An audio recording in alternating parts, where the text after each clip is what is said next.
तुङ्गस्तनगिरितटे सुप्तमुद्बोध्य कृष्णम् पारार्च्यम् स्वम् श्रुतिशतशिरः सिद्धमध्यापयन्ति स्वोच्छिष्टायाम् सृजनिकलितम् या बलात्कृत्य भुङ्क्ते गोदा तस्यै नमयितमिदम् भूय एवास्तु भूयः।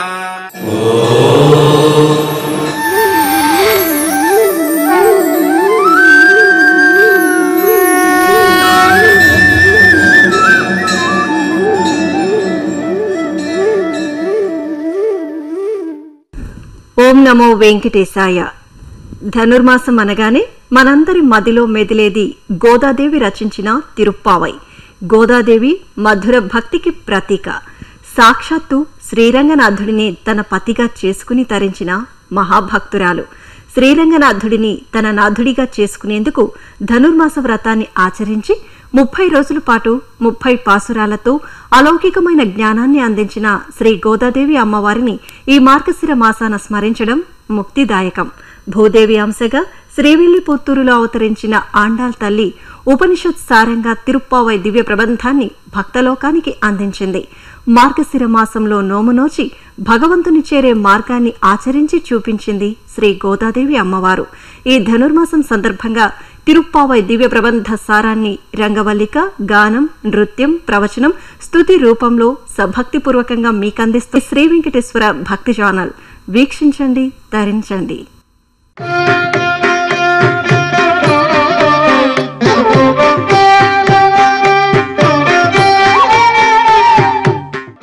ధనుర్మాసం సందర్భంగా తిరుప్పావై పాసురం యొక్క అర్థాన్ని రంగవల్లిక రూపంలో ఇప్పుడు వీక్షిద్దాం.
12 మంది ఆళ్వార్లలో ఒకే ఒక స్త్రీమూర్తి ఆండాల్.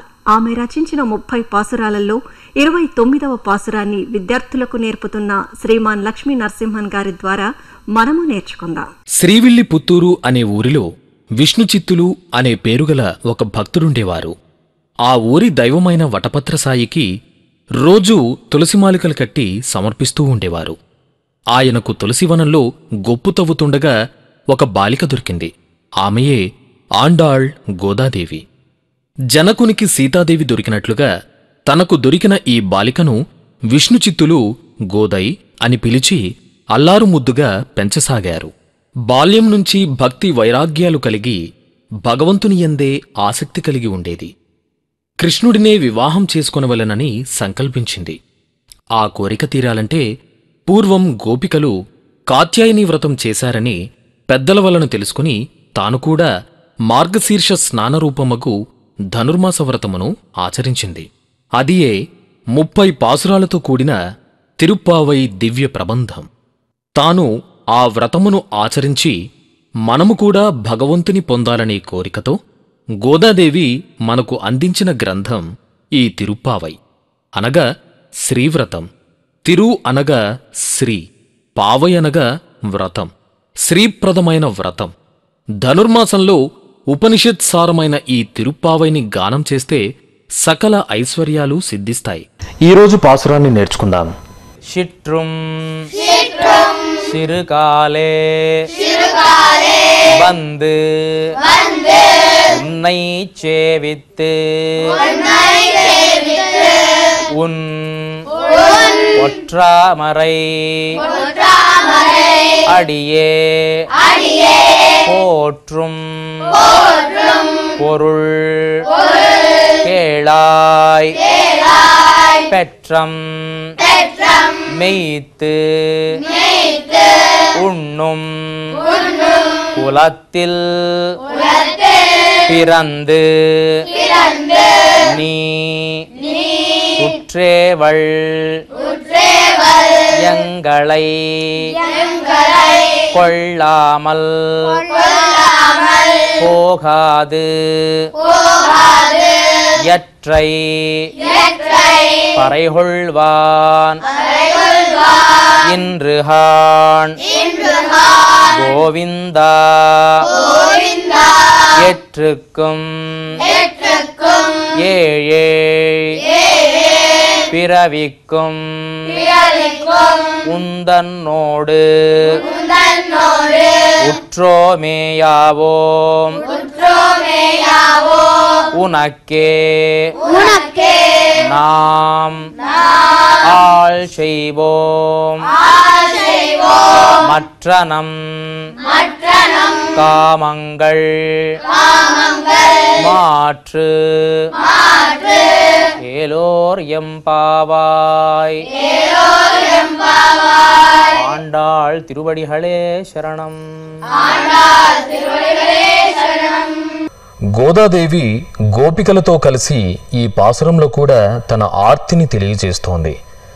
నిత్య కైంకర్య ఫలాన్ని నువ్వే కృప చెయ్యాలి అంటూ ప్రార్థన చేస్తోంది.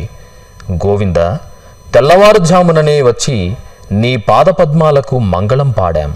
మా గోపికులంలో పుట్టిన నీవు మా కైంకర్యాన్ని స్వీకరించకపోవడం తగదు. 7 జన్మలకు నీతో విడరాని బంధం కలవాళ్లం కావాలి. నీకే సేవలు చేసేవాళ్లం కావాలి.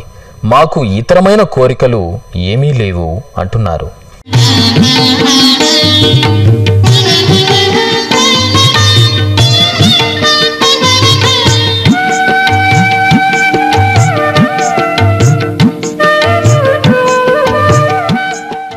ఈనాటి కార్యక్రమంలో సాయి విఘ్నేష్ శ్రావ్యంగా ఆలపించిన తిరుప్పావై పాసురాన్ని విని ఆనందిద్దాం.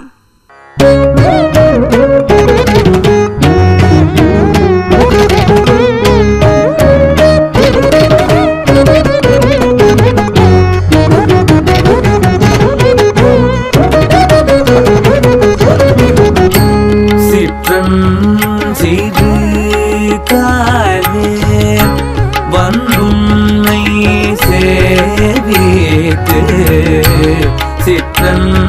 சிறு காலே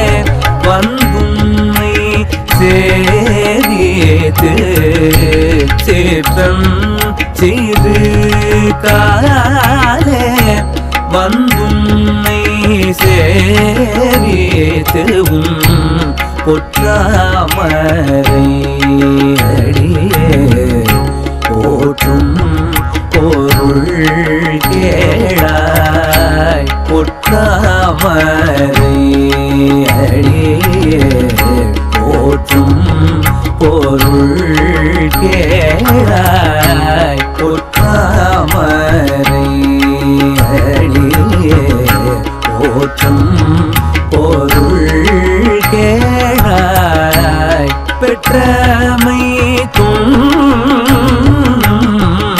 குலத்தில் பிறந்து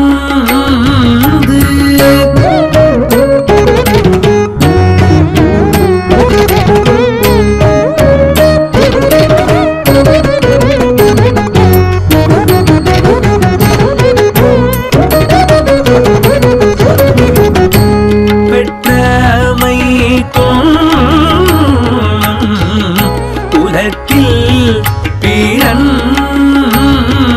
நீ குற்றேவல் எங்களை கொள்ளாமல் போகாது குற்றேவல் எங்களை கொள்ளாமல் போகாது சிற்றன் செய்து காலே வந்துன்னை சேவித்து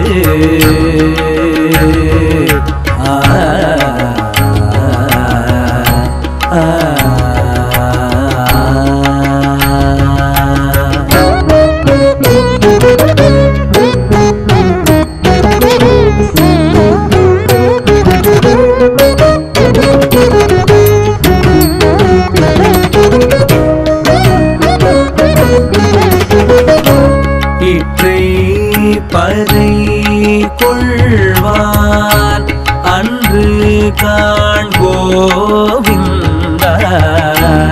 இற்றை பறை கொள்வான் அன்று காண்போவிந்தா இற்றைக்கும் பிறவிக்கும் முந்தன்னோடு எற்றைக்கும் பிறவிக்கும் முந்தன்னோடு உற்றோமே உனக்கே நாமா செய்வோம் உற்றோமே உனக்கே நாமா செய்வோம் மற்றம் காவங்கள் மாற்றலோரும் வாவாய் மற்றம் காவங்கள் மாற்றலோரும் வாவாய் மாற்றலோரும் வாவாய் மாற்றலோரும் வாவாய் மாற்றலோரும்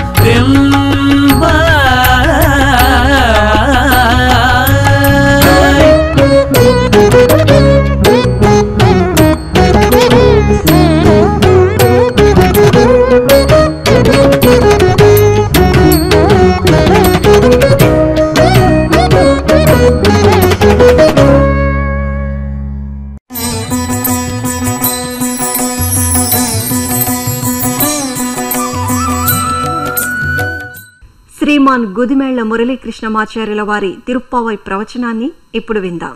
కర్కటే పూర్వ ఫల్గున్యాం తులసీకాననోద్భవాం పాండ్యే విశ్వంభరాం గోదాం వందే శ్రీరంగనాయకీ.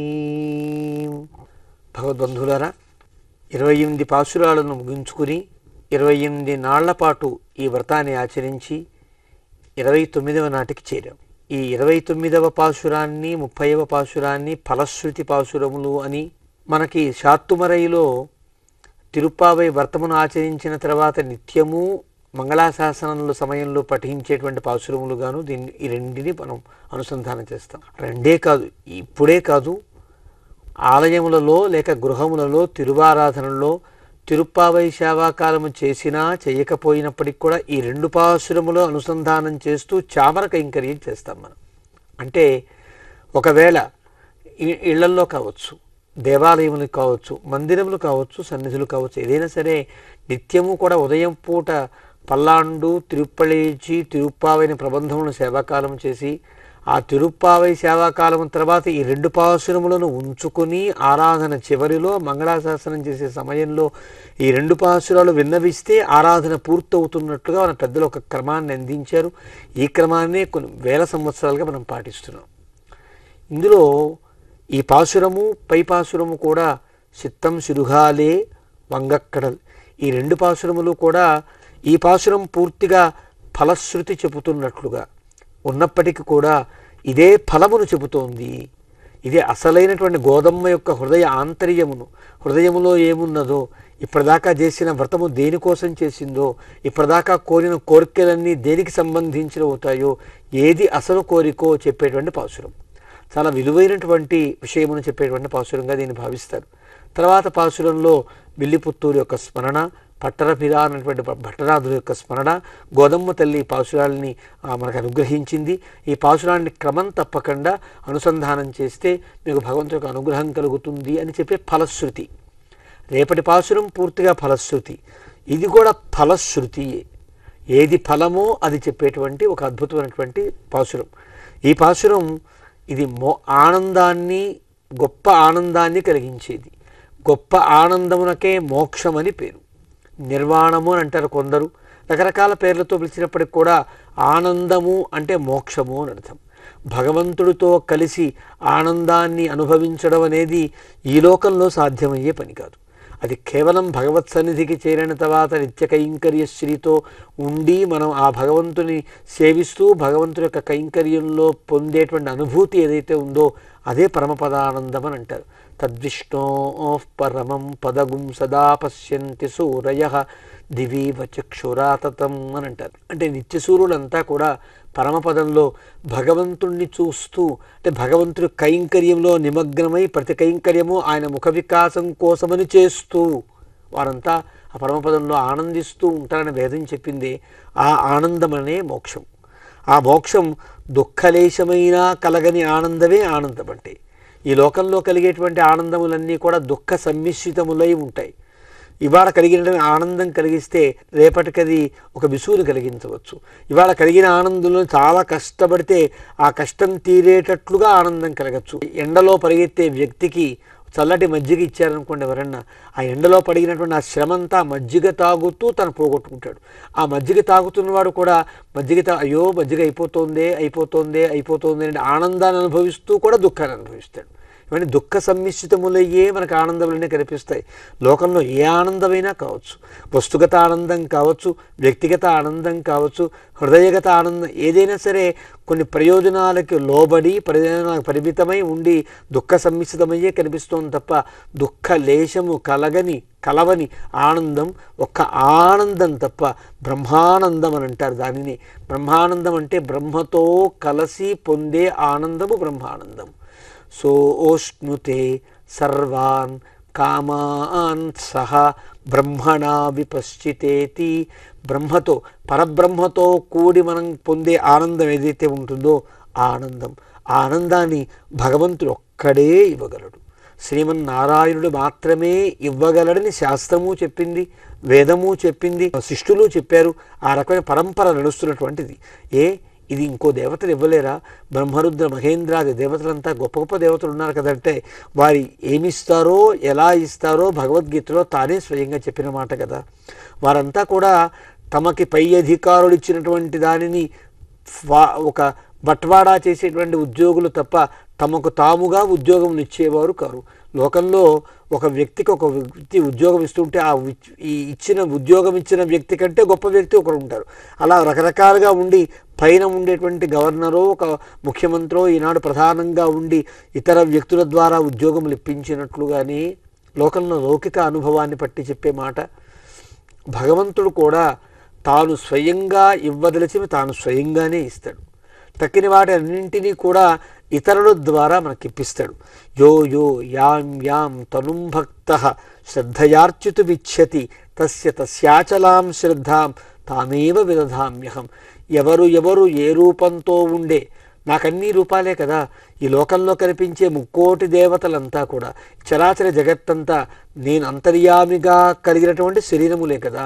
ఆ శరీరమే ఒక దైవంగా, ఆ బ్రహ్మ శరీరాన్ని గొప్ప బ్రహ్మదేవుడిగా భావించి మీరు చేసే పూజైనా నాకే, శివుణ్ణి పూజించినా అది నాకే, ఇంద్రాదులను పూజించినా, ప్రకృతిని పూజించినా, ఎవరిని పూజించినా సరే అది నాకే చెందుతుంది. యోయో యాం యాం తనుం భక్త. ఎవరికి కొంతమందికి కొన్ని రూపాలు ఇష్టం కావచ్చు. ఈ రూపంలో ఉండే దేవుణ్ణే పూజిస్తాను, కొంతమంది ఇంద్రుణ్ణే పూజించవచ్చు, అగ్నినే పూజించవచ్చు, వాయువునే పూజించవచ్చు, రుద్రుడినే పూజించవచ్చు, బ్రహ్మనే పూజించవచ్చు, రకరకాల కొత్త దేవతలను కూడా పూజించవచ్చు. ఏ దేవతను ఎవరు ఉపాసన చేసినా, ఏ శరీరాన్ని ఏ రూపాన్ని తలుచుకుని వారు ప్రవర్తించినా కూడా ఆ రూపములో ఉండి ఆ శ్రద్ధను పెంచి వారికి కోరికలు తీర్చేవాడిని నేనే. సతయా శ్రద్ధయా యుక్తః తస్యారాధన మీహతే. వాడికి నచ్చిన దైవాన్ని వాడు ఆరాధన చేస్తాడు, తప్పులేదు సుమ.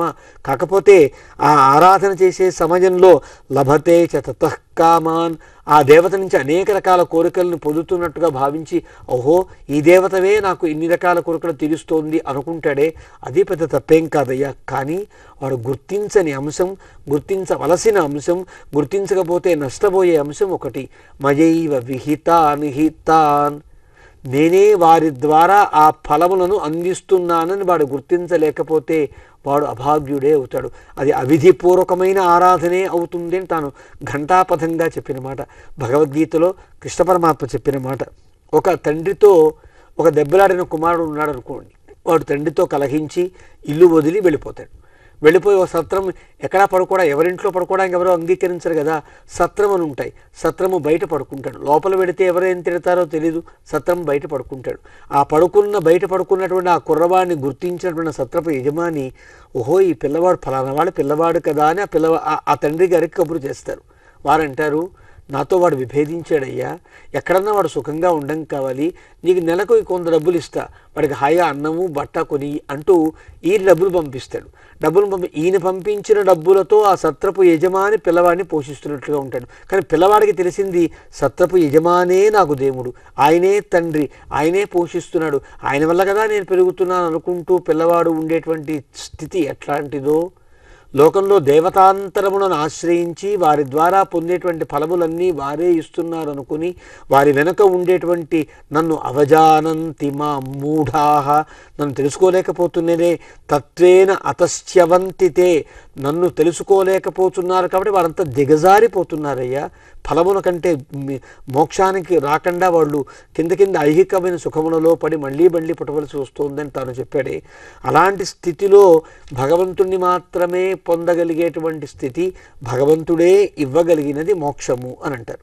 ఆ మోక్షాన్ని భగవంతుడే ఇవ్వాలని ఆళ్వార్లందానంద భగవన్ భక్తిమపి ప్రయచ్చమే, నాకు ఆ భక్తిమపి ప్రయచ్చమే, భక్తిని కూడా ప్రసాదించవా అని అంటారు. అంటే ప్రపత్తి రూపంతో ప్రపత్తిని కూడి ఉన్నటువంటి భక్తిని ప్రసాదించవా అని అంటారు.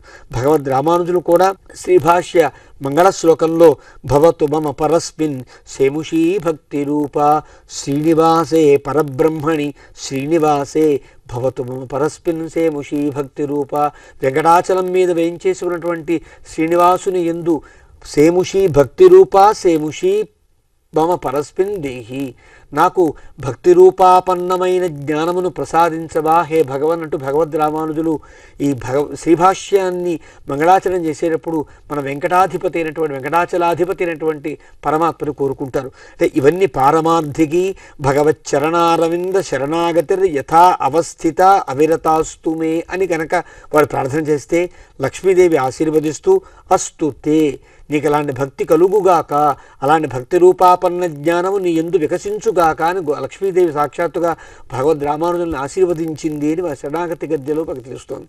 అంతేనా, కులశేఖరాళ్ళు వారు కూడా ముకుందమాలలో భవజలది గతానాం ద్వంద్వ వాతాహతానాం సుత దుహితృ కళత్రత్రాణ భారార్థితానాం విషమ విషయతో ఏ మజ్జతామప్లవానాం భవతు శరణమేకో విష్ణుపోతో నరాణాం. ఇలా భవజలధి ఈ భవసాగరంలో కొట్టుకుని పోయేటువంటి అనేక రకాల ఇబ్బందులు పడుతూ కొట్టుకుని పోయే మాకు విష్ణుపోతో నరాణాం, విష్ణువు అనేటువంటి నావ మాకు దొరుకుగాక, భగవంతుడే నావ రూపంలో మమ్మల్ని రక్షించుగాక అని కోరుకుంటారే. ఈ కోరిక ఇది మాత్రమే ఆనందాన్ని కలిగించేది.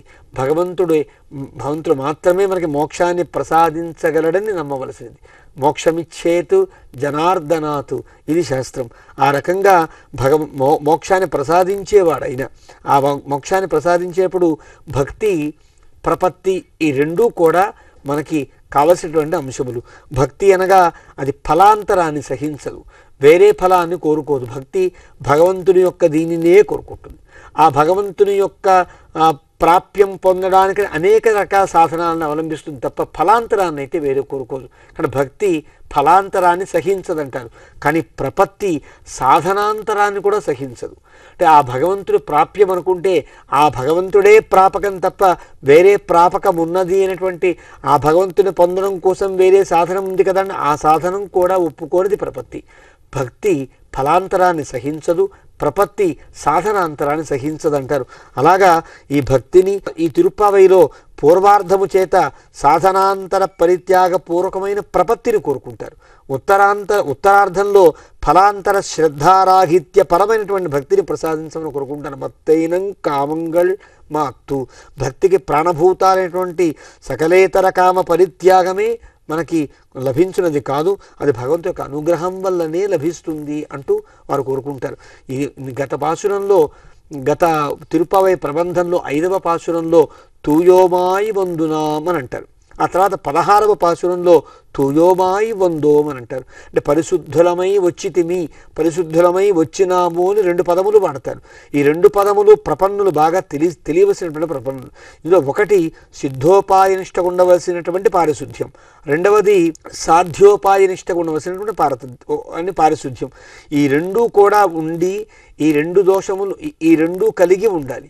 ఈ రెండింటికి కలిగేటువంటి ఏ దోషములు లేకుండా ఉండాలని చెప్పడానికే గత పాసురంలో మాకు ఎలాంటి అరివొండ్రుమిల్లాద ఆయుక్కురత్తు, మాకు ఎలాంటి జ్ఞాన విషయములు తెలియవు, మాకు ఎలాంటి ప్రతిపత్తులు ప్రపత్తులు భక్తి ఫలాంతరములు సాధనాంతరములు దేవతాంతరం ఏం తెలియవయ్యా, అరివొండ్రుమిల్లాద కరవైగల్ పినిసెన్ను, పశువుల వెంబడి వెళ్ళేవాళ్ళని తప్ప మాకివేం తెలియదే అంటూ తమ దోషాలు ఏమీ లేవని గత పాసురంలో చెప్పారు.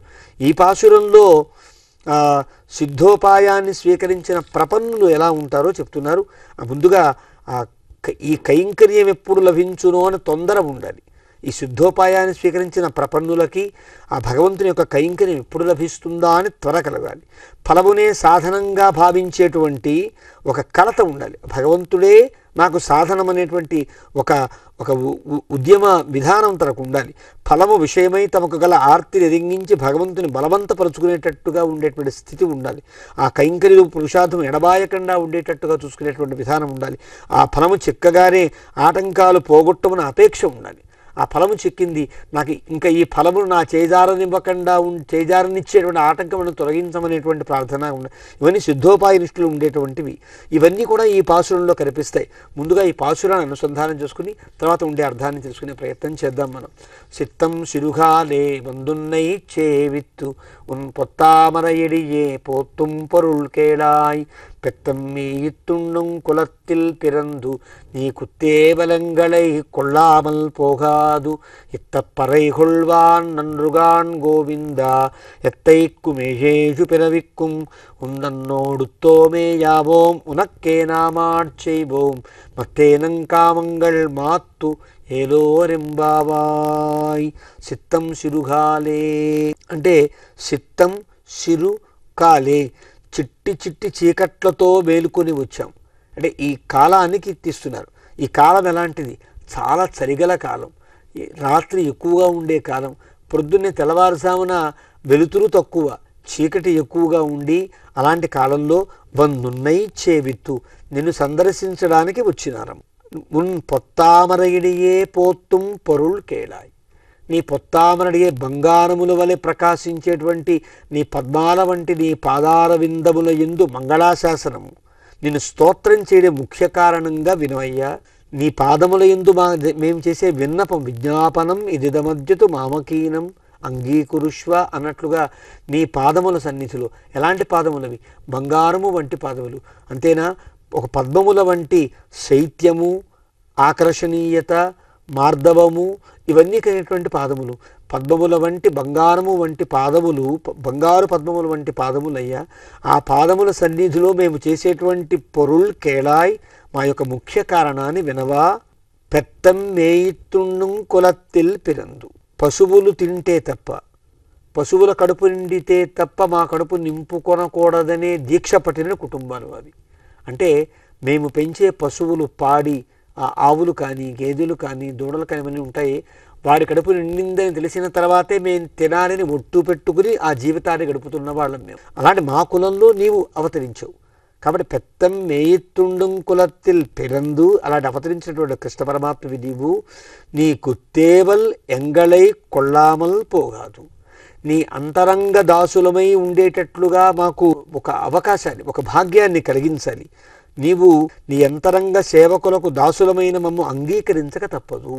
నీకే దాసులము, నీ కైంకర్యమే మాకు పరమావధి అని భావించే మా యొక్క దాస్యమును, మా సేవకత్వం నీవు అంగీకరించక తప్పదు. ఇత్త పరైగొల్వాన్ నన్రుగాన్ గోవింద. ఏదో కోరుకోవడానికి వచ్చామనుకుంటున్నావు కదా గోవింద, చాలా తప్పయ్యా. మాకు ఏ కోరిక లేదయ్యా. ఏదన్నా కోరిక ఉంటే తప్ప కోరుకోవడానికి కాకపోతే మా వాళ్ళు పంపించరాయి. నీ దగ్గరికి ఆ కృష్ణుడే కావాలి అంటే ఎవరు పంపిస్తారు? కృష్ణుడిని ఫలానాది కోరుకుని మీకు ఇస్తాను అంటే కదా పంపిస్తారు. కాబట్టి ఇత్తై పరై కొల్వాన్ నన్రుగాన్ గోవింద. అందరిలో అంతర్యామిగా ఉండి అందరి తత్వాన్ని తెలిసినటువంటి నీకు మా ఆంతర్యం తెలియలేదా స్వామి? ఇత్త పరై కొల్వాన్ నన్రుగాన్ గోవింద. మీ వద్దకు వచ్చినది ఏదో ఒక పరై అనే ఒక వాద్య విశేషాన్ని పొందడానికి కాదు. నిజానికి గత పాసురంలోనే చెత్త పరై అని ఒక పెద్ద పెరుం పరయే అని అడిగారు, ఇచ్చేశాడు కృష్ణుడు. ఇచ్చిన తర్వాత మళ్ళీ పరై ప్రస్తావన ఎందుకు వస్తుంది? ఒక పెద్ద వాద్యం అడిగారు, ఇచ్చేశాను కదంటే మేము అడిగే పరై అది కాదయ్యా. నీవిచ్చే పరై ఏదో పెద్ద వాద్యములా అనుకుంటున్నావేమో. కాదు కాదు, పరై పరమాత్మవి నీవే. పరై నిన్ను నీవు మాకు అర్పించుకోవాలి అంటే ఏమిటి అర్థం? ఇత్త పరై కొల్వాన్ నన్రుగాన్ గోవింద ఎట్టైక్కుం ఏజేజు పిరవిక్కుం. నీకు నాకు, నీకు మాకు ఉండే సంబంధం ఈనాటిదా? 7 జన్మల బంధం అంటామే. 7 అడుగుల సంబంధం, 7 జన్మల బంధం, సప్త పౌరుషం, ఇలాగ రకరకాల పేరుతో పిలుస్తామే. నీకు మాకు ఉండే సంబంధము 7 జన్మల సంబంధం. అంటే ఎప్పటి ప్రారంభమైందో తెలీదు. ఇది అనాదిగా సాగుతున్నటువంటి సంబంధం. ఈ సంబంధం తెగనీయకయ్యా. ఎక్కడొక్కడ ఏ జన్మలో అందిస్తావు, ఆ జన్మలో పడతాం, నిన్ను మర్చిపోయేటట్టుగా ఉంటాం. దివివా భువివా మమాస్తు వాసః నరకేవా నరకాంతక ప్రకామం అవధీరిత శారదారవిందౌ చరణౌతే మననేపి చింతయామి. హే పరమాత్మ గోవింద, దివివా భువివా, నన్ను ఒక స్వర్గలోకంలో పడి నీ ఇష్టం, నరకంలో పడి నీ ఇష్టం, ఈ భూమిలోనే మళ్ళీ పుట్టించు నీ ఇష్టం. దివివా భువివా మమాస్తు వాసః నరకేవా నరకాంతక ప్రకామం. నీవు నరకంలో ఉంచినప్పటికి కూడా, ఒక దివిలో ఉంచినా, భువిలో ఉంచినా, నరకంలో ఉంచినా కూడా ఒక్కడి మాత్రం మాకు ప్రసాదించు. నీ సంబంధ జ్ఞానమును గుర్తుంచుకుని నీవు నాకు అధినాథుడవని, నీవే పరమప్రాప్యమని, నిన్ను తప్ప వేరొకరిని కీర్తించవలసిన పని లేదని, నిన్ను కీర్తించగలిగే అవధీరిత శారదార విందౌ చరణౌతే మరణేపి చింతయాలి. ఏ జన్మలో ఉన్నా, ఏ ప్రాంతంలో ఉన్నా, ఎలా పుట్టినా, ఏ జాతిని స్వీకరించినా, కొన్ని చిన్న కీటకమై పుట్టినా, పెద్ద ఏనుగునై పుట్టినా, మనిషినే పుట్టినా, ఏ రకమైనటువంటి వర్ణములో పుట్టినప్పటికి కూడా నీ పాదార విందముల యందు ఎడతెగని ప్రేమ, భక్తి, ఒక తలంపు కలిగేటట్లుగా నన్ను పుట్టించవా అని అడుగుతారే. ఎత్తైక్కుం ఏజేజు పిరవిక్కుం ఉందన్నోడు ఉత్తోమే యావోం. నీతో ఉండే సంబంధములన్నీ కూడా మాకు ఎప్పటికీ ఉండేటట్లుగా వరం ప్రసాదించు. నీ కైంకర్యము నిత్యము నీ కైంకర్యము చేసుకునేటట్టు ఒక అద్భుతమైనటువంటి జ్ఞానాన్ని ప్రసాదించు, భాగ్యాన్ని ప్రసాదం. ఉనక్కే నా మార్చేవోం, నీకు ఇంత మాత్రమేనా కావలసింది అంటే కాదయ్యా, నీతో ఉండే సర్వవిధ సంబంధాలు మేము పొందాలి. నీ సాధర్మ్యాన్ని మేము కోరుకునేది పరమపదంలో లభించే నీ పదసేవా కైంకర్యం ఏదైతే ఉన్నదో అదే మేము కోరుకుంటున్నామయ్యా. ఆడ్చేవోం, నిన్ను నీ పట్టమహిషుల వల్ల మిమ్మల్ని చూసుకోక్కర్లేదయ్యా, కేవలం నీ కైంకర్యమును నీ పాదసేవను కోరుకునేటువంటి వ్యక్తులంగా మేము కే నామాడ్చేవోం మత్తైనం కామంగళ్ మాత్తు, ఇంతకు మించి ఏమీ కోరుకునేటువంటి వ్యక్తులం కాదు. నీతో ఉండేటువంటి ఆ కైంకర్యము తప్ప వేరే కోరుకునే వాళ్ళం కాదయ్యా. కాబట్టి దయచేసి కోరికను తీర్చవలసినది అంటూ ఈ పాశురంలో గోదాదేవి తమకి పొందవలసినటువంటి ప్రాప్యమేదో నిష్కర్షగా చెబుతారు. అంటే ఓ కొడియే వితానమే పల్లాండి చేయిప్పారే పెరుం పరయే ఇవేమీ కావు. ఏం కావాలి? నీ కైంకర్యమే మాకు కావాలి. పరమపదంలోనూ మీ కైంకర్యమే కావాలి, ఈ లోకంలో ఉన్నా నీ కైంకర్యమే కావాలి. ఈ లోకంలో ఉంటే నీ కైంకర్యం ఎట్లా లభిస్తుంది? నీ పాదములను సేవించుట ఎట్లా, నీకు సేవ చేయుట ఎట్లా, నీకు పూలదండలు కుట్టించుట ఎట్లా, నీ యొక్క వాకిలిని ఊడ్చుట ఎట్లా అంటే నేనే కదా అర్చామూర్తిగా వెలసి ఉన్నాను. అర్చామూర్తిగా ఉండే ఆలయములలో నీవు చేసే కైంకర్యము నాకు చేసినట్లే కదా అని భగవంతుడు చెప్పినటువంటి మాటను గుర్తు చేస్తూ ఆగమములో తానంటాడు, ఆలయములో చేసే ప్రతి కైంకర్యము పరమపదంలో నిత్యసూరులు చేసే కైంకర్యముతో సమానం అంటారు. అందుకే ఆముక్తవాణిలో శ్రీకృష్ణదేవరాయలు జలాహరణమో లేకపోతే నీళ్ల బిందె తీసుకురానా, నీ యొక్క గుడి ముంగిట కళాపి జల్లనా, నీవు ఇల్లంతా చీపుతో శుభ్రం చేయినా, ఏ పని చేయమంటావయ్యా అంటూ ఆనందించేటువంటి భగవంతుడి యొక్క సన్నిధిలో చేసే ప్రతి కైంకర్యము పరమపదానందాన్ని కలిగిస్తుంది. అలా ఈ లోకంలోనూ పై లోకంలో కూడా నిత్యము నీ కైంకర్యం చేసుకునే భాగ్యాన్ని ప్రసాదించమని తల్లి కోరేటువంటి అద్భుతమైనటువంటి ఫలప్రదమైనటువంటి పాశురంగా దీన్ని భావిస్తారు. ఇత్త పరై కొల్వాన్ నరుగాన్ గోవింద, నేను పరై కోసం రాలేదు, పరమాత్మ కోసం వచ్చా. పరహానే కీర్తించబడే నీ కోసం, నీ ప్రాప్యం కోసం, నీ కైంకర్యం కోసం, నీ అనుగ్రహం కోసం, నీ కటాక్షంతో తరించడం కోసమే వచ్చాను తప్ప వేరు కాదని నిష్కర్షగా ఈ పాశురంలో చెప్పింది గోదాదేవి. అలాంటి గోదాదేవి ఈ చెప్పినటువంటి ఈ పాశురాన్ని ముందు పాశురం దగ్గర నుంచి ఈ పాశురం దాకా ఉండేదంతా వ్రత సాఫల్యము అంటారు. తర్వాత పాశురాన్ని పూర్తిగా ఈ ప్రబంధాన్ని ఎవరు అందించిన వారి యొక్క గురువులు ఎవరో, ఈ ప్రబంధం ఎలా గానం చెయ్యాలో, ఈ ప్రబంధానికి అధిదేవత ఎవరో, ఇలా ఈ విషయాలన్నీ కూడా తర్వాత పాశురంలో మనకు కనిపిస్తాయి. ఇలాంటి అద్భుతమైనటువంటి వ్రతాన్ని మనకు అందించినటువంటి గోదమ్మతల యొక్క శ్రీపాదార విద్యములకు ప్రణమిల్లుతూ ఆవిడ వలె ఆ భగవత్ కైంకర్య బుద్ధిని మనకు కూడా కలిగించుగాక నా తల్లిని ప్రార్థన చేస్తూ మాదృశా కించనత్రాణ బద్ధకంకణ పాణయే విష్ణుచిత్త తనూజాయై గోదాయై నిత్యమంగళం.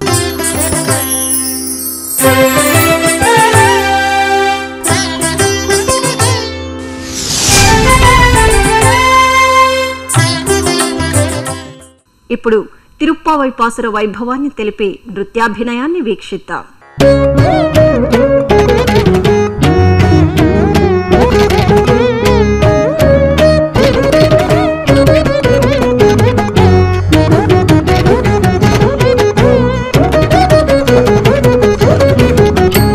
சிற்றன் சிறு காலே வந்துன்னை சேவித்து சிற்றன்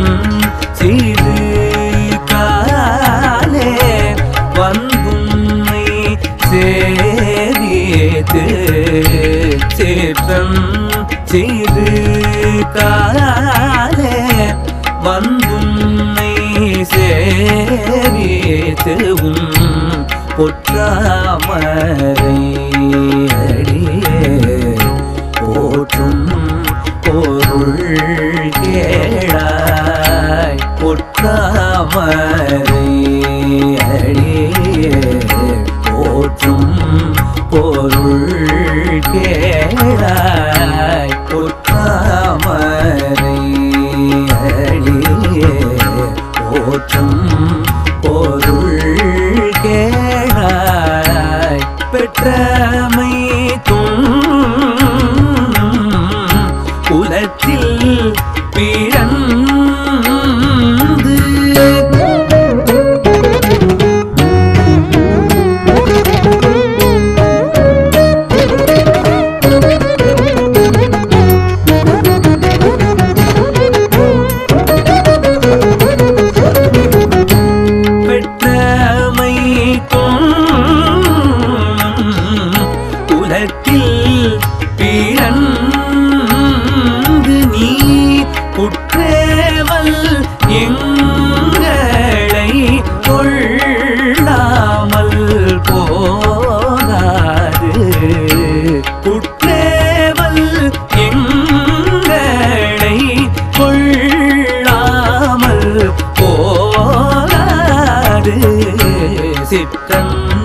சிறு காலே வந்துன்னை சேவித்து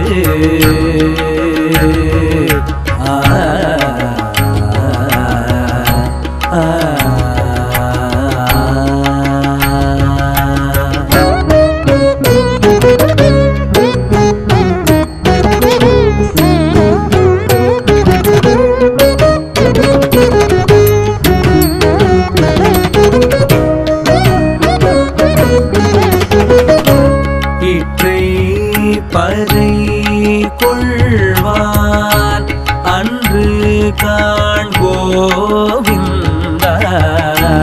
இற்றை பறை கொள்வான் அன்று காண்கோவிந்தா இற்றைக்கும் பிறவிக்கும் முந்தன்னோடு எற்றைக்கும்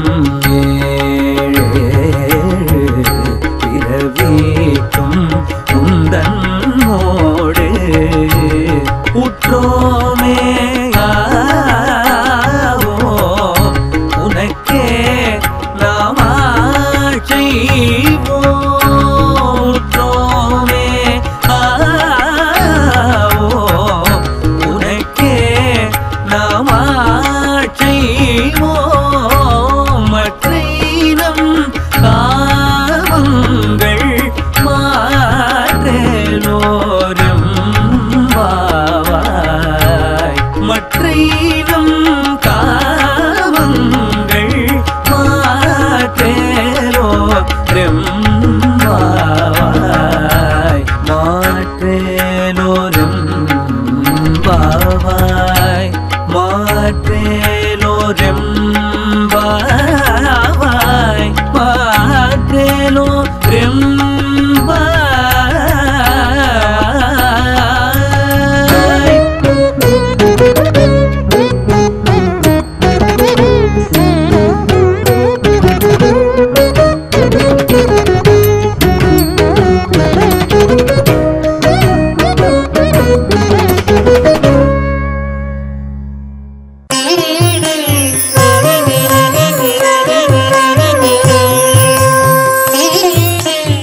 ఈనాటి తిరుప్పావై కార్యక్రమంలో శ్రీమతి టీకే చూడమణి గారు భక్తిభావంతో ఆలపించిన గోదా స్తుతిని విందాం.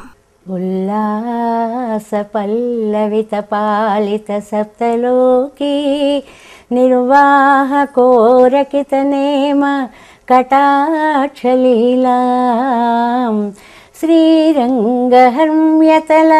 మంగళదీపరేఖా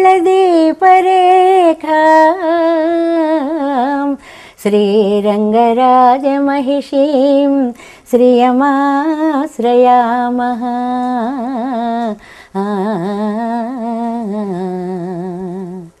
ప్రియ భగవద్బంధువులారా, గోదాస్తుతి అనేటువంటి వేదాంత దేశకులు రచించినటువంటి అత్యద్భుత స్తోత్రంలో మనం ఇవాళ 28వ శ్లోకంలోకి ప్రవేశిస్తున్నాము. ఇంతవరకు స్తోత్రముగా అమ్మని స్తుతించినటువంటి మాలికగా ఉంటుంది. 29వ శ్లోకము ఫలశ్రుతిగా మనకి రేపు చెప్పబడుతుంది అని అమ్మని ఆ సర్వ గుణ సంభరితిగా వర్ణించినటువంటి శ్లోకాలు ఇవాళతోటి మనం పూర్తి చేసుకోబోతున్నాము అని అన్నమాట. రేపు ఫలశ్రుతిని మనం చెప్పుకుంటాం అని మనం అమ్మని ధ్యానిస్తున్నాము అని. భగవంతుని యొక్క ధ్యానము అనేటువంటిది భక్తుణ్ణి భగవంతుడికి దగ్గర చేరుస్తుంది. అది మోక్ష మార్గంగా కానీ, హృదయ మార్గము అంటే అనుబంధ పద్ధతిగా కానీ, ఈ జీవేశ్వరుల యొక్క ఎడబాటును పోగొట్టేటువంటిది ధ్యానము అనేటువంటిది.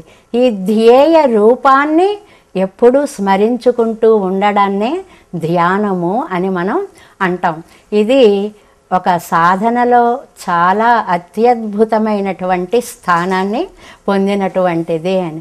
మనం ఏ పూజ చేసినా ఏమి చేసినా కూడా ఒక దివ్య మూర్తిని మనస్సుపై నిలుపుకొని ధ్యానించినప్పుడు ఆ మూర్తిపై మన మనస్సు చూపించేటువంటి భక్తి ప్రపత్తులు అవి ఒక సంతత ధారగా సాగుతూ ఉంటాయి. కాబట్టి ధ్యానము అనేటువంటిది ప్రతి వ్యక్తి జీవితంలోనూ కూడా చాలా ముఖ్యముగా చేయవలసినటువంటి ఆరాధనా పద్ధతిగా పెద్దలందరూ కూడా మనకి చెప్తూ ఉంటారు అని. ఈ 28వ శ్లోకాన్ని ధ్యాన శ్లోకంగా మనకి పెద్దలందరూ చెప్తారు. వేదాంత దేశికులు చాలా అందమైనటువంటి శ్లోకాన్ని మనకి ఈనాడు అందిస్తున్నారు. దాన్ని అనుసంధానం చేసుకుందాం. శతమఖమణి నీలా చారుకల్హార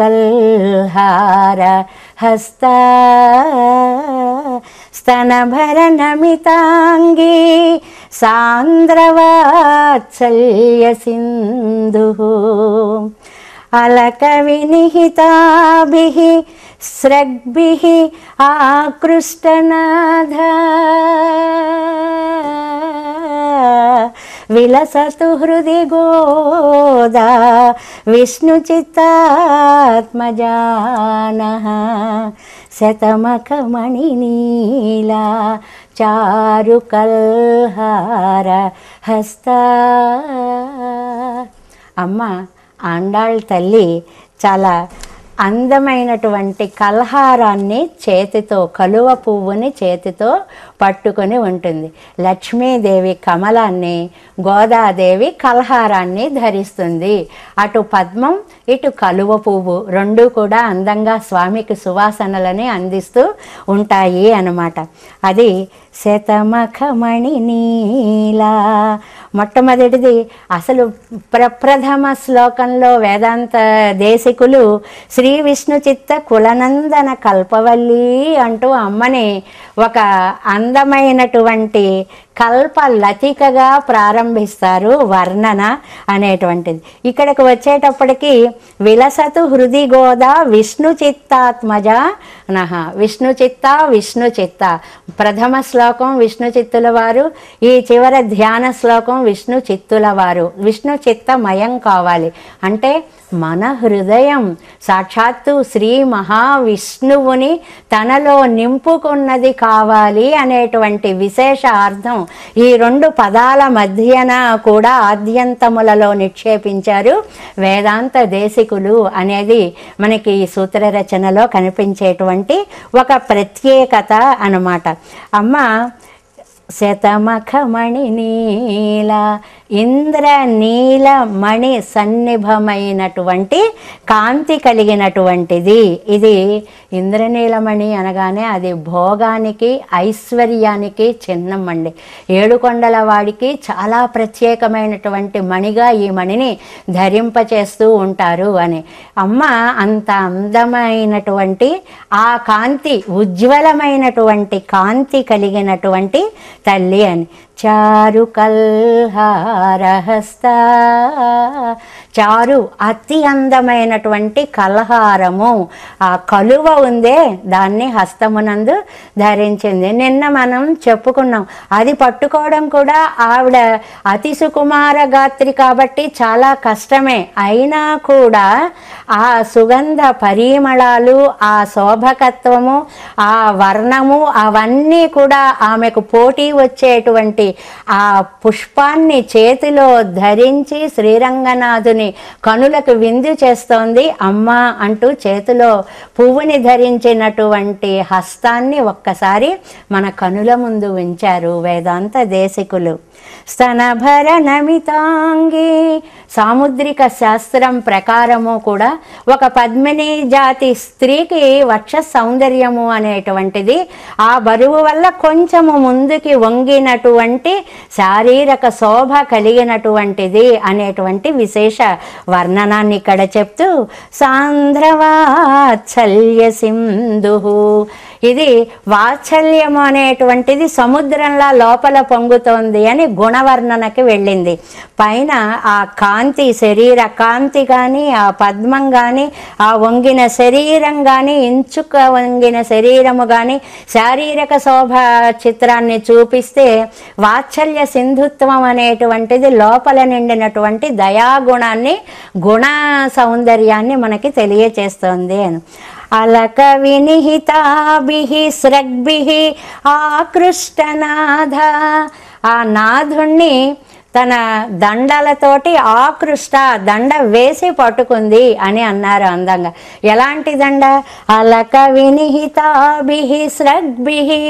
ఈ ముంగురుల యొక్క వక్రతతోటి, పరిమళాలతోటి, సౌందర్యంతో నిండినటువంటి దండని విసిరి స్వామిని మెడలో పడేలా చేసి ఆ దండ చివళ్ళు తాను పుచ్చుకొని ఇంకెక్కడికి పోతావు అన్నట్లుగా స్వోచ్చిష్టాయాం స్రజి నిగళితం యా బలాత్కృత్య భుంక్తే గోదా తస్యై నమ ఇదమిదం భూయ ఏవాస్తు భూయః అని అన్నట్లుగా అలక వినిహితాభిః స్రగ్భిః ఆకృష్టనాథ. అలా నాథుణ్ణి ఆకర్షించింది. ఎందుకంటే ఆవిడ పేర్లు కూడా అలాగే ఉంటాయి మనకి. కృష్ణానురక్తాయై నమః. కృష్ణుడు అంటే ఎంత ప్రేమో ఆవిడికి చెప్పలేను. శ్యామాయై నమః. శ్యామ యవ్వన మధ్యస్థ అంటే సరిగ్గా ఈ సనభర నమితాంగి వంటి అత్యద్భుతమైనటువంటి వర్ణనలు దానికి సరిపోయేలాంటి ఆ వయస్సు, ఆ ఇంద్ర నీల మణితో కూడినటువంటి అందమైనటువంటి కాంతి మొదలైనవి. అలాగే సచ్చిదానంద విగ్రహాయై నమః అంటాం మనం తల్లిని. ఆనందమే మూర్తి భవిస్తే అమ్మ అయింది. మరి ఆనందమూర్తిని మనం ధ్యానిస్తే మన మనస్సు కూడా ఆనంద సంభరితమే అవుతుంది అన్నట్లుగా విలసతు హృది గోదా. ఎక్కడ ఉంటావు స్వామి నువ్వు అని అంటే మామూలుగా యతీశ్వరుల యొక్క హృదయ పద్మాలలో ఉంటాను, లేకపోతే గోపాంగనల యొక్క హృదయం పద్మాలపై విహరిస్తూ ఉంటాను అని అంటాడు స్వామి అంటారు లీలాసుకులు తమ యొక్క శ్లోక వర్ణనలో. ఇక్కడ విలసతు హృది గోదా స్వామి అన్నట్ట కొందరి హృదయాల్లో ఉంటాను కానీ ముళ్ళ మీద కూర్చున్నట్టు ఎప్పుడు వెళ్ళిపోతానా ఎప్పుడు వెళ్ళిపోతానా అన్నట్లుగా ఉన్నాను. నేను ఉండకపోతే ఆ దేహం ఉండదు నిలబడి, కాబట్టి నేను ఉన్నాను ముళ్ళ మీద ఉన్నట్లుగా.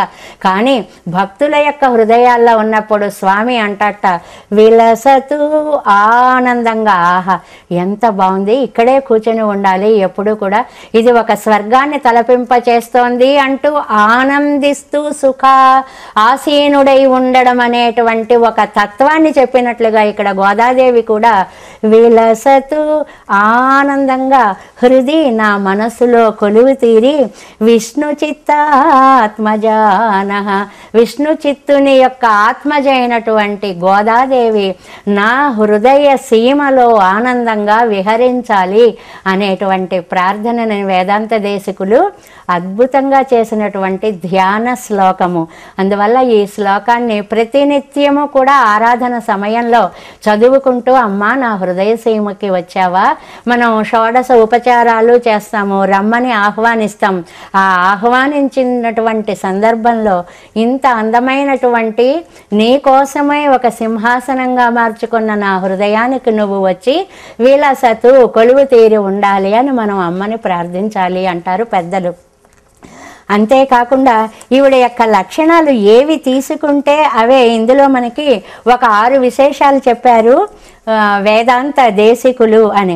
ఒకటి రంగుకి కాంతికి సంబంధించినటువంటిది, రెండవది లీలా కమల ధారణము అనేటువంటిది సౌందర్యాపాదకము ఒకటి, రెండవది స్వామిని ఆకర్షించడంలో ఆ రూపంలో ఉండేటువంటి ఒక దివ్య తత్వాన్ని చూపించేటువంటిది అని, మూడవది హృదయ వక్ష సౌందర్యము అనేటువంటిది, నాలుగోది వాత్సల్య నిధిత్వము అనేటువంటిది, ఐదవది స్రగ్భిహి దండలతో ఆ దండలలో ఉండే అందం, దండలతో నాదుని బంధించినటువంటి సౌందర్యము, ఆఖరిది విష్ణు చిత్త ఆత్మజ విష్ణు చిత్తుల యొక్క సంతానముగా అనేటువంటి శబ్ద చిత్రం ఎంత బాగా ఎంత వర్ణనాత్మకంగా మన హృదయంలో కొలువు తీరేలాగా వేదాంత దేశికులు అందించారో కదా, నిగమాంత దేశికులు అందించినటువంటి ఈ శ్లోకం అని.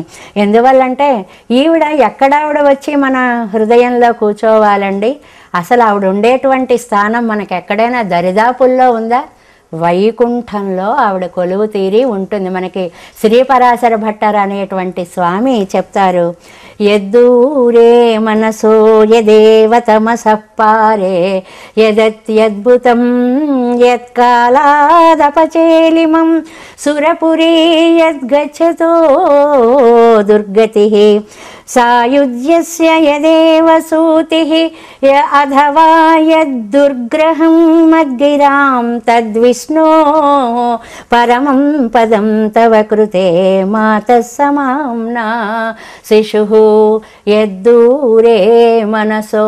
దేనికైనా దూరం ఉంటుంది కానీ మనస్సుకు దూరం అనేది లేదు. ఇలా అనుకోగానే అలా వెళ్ళిపోగలం మనస్సుతో. కానీ ఈ మనస్సుకు కూడా అందనంత దూరంలో ఉంది అది.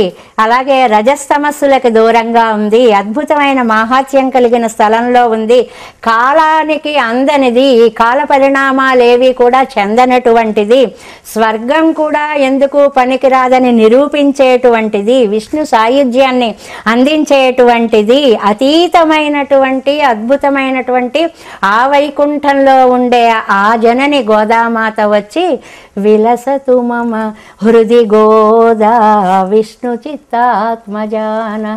అలాంటి గోదాదేవి ఆ ఆనంద అమృత స్వరూపిణి వచ్చి నా హృదయ కమలంలో కొలువు తీరాలి అని వేదాంత దేశికులు అత్యద్భుతంగా ఇందులో మనకి ధ్యాన శ్లోక రూపంగా అందించారు అమ్మ ఆండాళ్ తల్లిని. ఓం నమో వెంకటేశ. ధనుర్మాసం సందర్భంగా శ్రీ ఆండాళ్ అమ్మవారు భక్తలోకానికి అందించిన తిరుప్పావై దివ్య ప్రబంధ సారాన్ని రంగవల్లిక తిరుప్పావై నేర్చుకుందాం గానం, నృత్యం, ప్రవచనం, స్తుతి రూపంలో భక్తిరస భావంతో వీక్షించారు కదా. ఈనాటి తిరుప్పావై కార్యక్రమం మిమ్మల్ని అలరించిందని ఆశిస్తూ రేపటి తిరుప్పావై కార్యక్రమంలో మళ్ళీ కలుద్దాం. ఆండాళ్ తిరువడిగళే శరణం.